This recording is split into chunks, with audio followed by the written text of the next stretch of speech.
ജാനുവരി 1 പിറവി തിരുനാളിൻ്റെ 8-ാം ദിവസം ദൈവമാതാവിൻ്റെ തിരുനാൾ. തിരുവചനം: മറിയമാകട്ടെ ഇക്കാര്യങ്ങളെല്ലാം ഹൃദയത്തിൽ സംഗ്രഹിച്ച് അവയെപ്പറ്റി ചിന്തിച്ചുകൊണ്ടിരുന്നു.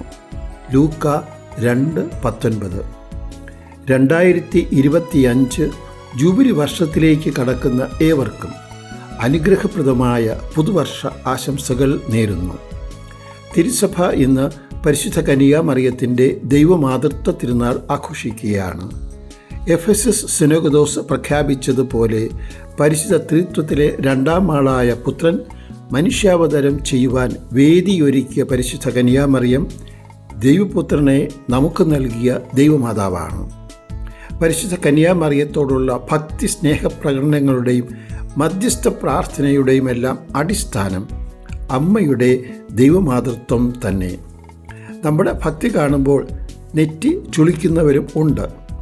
കന്യാമറിയത്തിൻ്റെ മെഡൽ ധരിച്ച് ഷൂ പോളിഷ് ചെയ്യുന്ന ബാലനോട് യുവാവ് ചോദിച്ചു, നിന്റെ സ്വന്തം അമ്മയേക്കാൾ വലുതാണോ യേശുവിൻ്റെ അമ്മ? അവൻ പുഞ്ചിരിച്ച് ഷൂ പോളിഷ് ചെയ്തുകൊണ്ട് തന്നെ പറഞ്ഞു, എന്നേക്കാൾ വലുതാണ് പരിശുദ്ധ കന്യാമറിയത്തിൻ്റെ മകൻ എന്ന്. സത്യം അതുതന്നെ. മകനാണ് മാതാവിനെ ദൈവമാതാവാക്കി മാറ്റിയത്. സ്നേഹമുള്ളവരെ, പരിശുദ്ധ കന്യാമറിയത്തിൻ്റെ കൈ പിടിച്ച് സന്തോഷപൂർവ്വം പ്രതീക്ഷയോടെ നമുക്ക് പുതുവർഷം ആരംഭിക്കാം.